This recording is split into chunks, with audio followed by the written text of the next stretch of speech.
Jusqu'à 20h, vous écoutez le grand journal du soir sur Europe 1. Il est maintenant 19h39 et on refait l'actu cette semaine. Wendy, votre œil s'est arrêté sur de nombreuses images. Oui, celle des embouteillages monstres de mardi ou de jeudi, jour de grève et de manifestations en région parisienne notamment.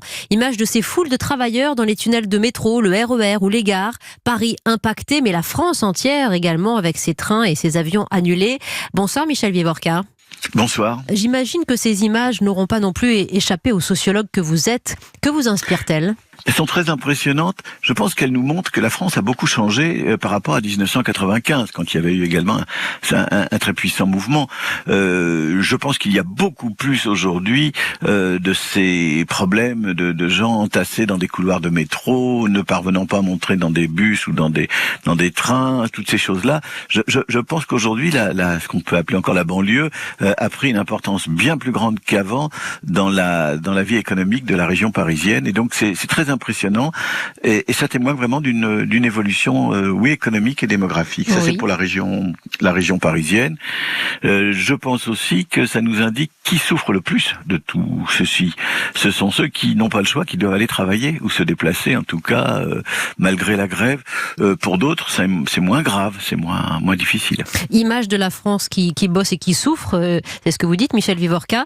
On a le sentiment que peut-être le gouvernement n'a pas pris acte de tout cela, notamment en communiquant assez essentiellement sur le télétravail. Cette France-là ne peut pas pratiquer, en l'occurrence, le télétravail. La France des petits artisans, des petits commerces, la France des services. Oui, mais même la France du télétravail ne peut pas durablement être uniquement dans le télétravail. Vous savez, le télétravail, c'est bien si ça ne coupe pas complètement les salariés de leur emploi et de leurs collègues. Si on venait dans le télétravail en partie seulement. Mais enfin, s'il n'y a pas une capacité de se connaître, de se fréquenter, de se parler, de se croiser à la cafétéria, etc., ça renforce l'individualisme, ça renforce des logiques qui peuvent être ennuyeuses. Donc de toute façon, c'est un problème qui n'est pas si simple, le télétravail. Ça, c'est la première chose. Et puis, deuxièmement, vous demandiez si le gouvernement a pris la mesure de la donne actuelle. Je crois que la question est d'abord politique. C'est-à-dire que la question est de savoir pourquoi le gouvernement a fait ce choix de se mettre à dos la CFDT et les syndicats qu'on appelle réformistes. Parce que ils pouvaient très facilement décider autrement. Et donc là, il y a une analyse politique à faire, parce que tout ça est tout à fait délibéré. Et au-delà de problèmes proprement de société, comme le télétravail, je crois qu'il y a une analyse politique à faire. Vous dites aussi, Michel Vivorca, que cette France qui se déplace et qui fait tout pour aller au travail, des heures d'attente, n'a pas le choix, en effet. Mais je voudrais vous faire réagir sur les mots du Premier ministre, qui quelque part s'en remet un petit peu à cette foule, justement, et qui dit ceci il y a quelques heures au syndicat: il faudra que chacun prenne ses responsabilités. Je ne crois pas que les Français accepteraient que certains puissent les priver du moment de Noël. Comment on peut comprendre ce message qui finalement a l'air de faire s'opposer deux France qui vont au travail et qui travaillent. L'une est en grève, l'autre doit se déplacer, mais ce sont les mêmes France. On est dans le rapport de force entre le pouvoir et deux types de syndicats, de syndicalisme, qui d'ailleurs eux-mêmes ne sont pas d'accord. Et donc c'est une situation très très très étonnante. L'idée de faire porter aux syndicats le chapeau me semble excessive ou injuste, parce que ça n'est pas eux qui sont à l'initiative de la réforme et ça n'est pas eux qui sont à l'initiative de son contenu.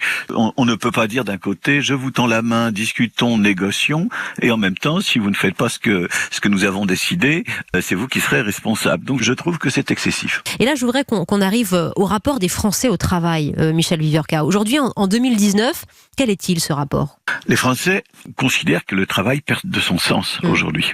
Il y a eu une enquête très intéressante qui a été commandée par la MGEN il y a quelques jours, qui montre que dans beaucoup d'endroits, les Français ont conscience de vivre un peu mieux, d'avoir une espérance de vie meilleure, de vivre vieux, âgés et en meilleure santé. Enfin bref, qu'objectivement ça va un petit peu mieux, mais que par contre le sens même de leur existence se défait, s'en va.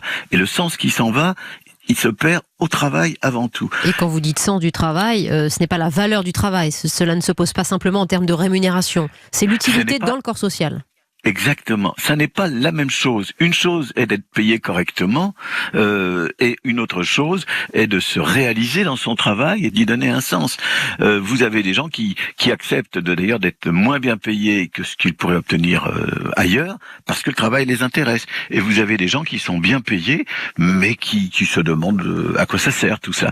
J'ai étudié dans le passé les terroristes italiens d'extrême gauche, il y a 30 ans. Certains d'entre eux étaient très qualifiés. Bac plus 4, plus 5.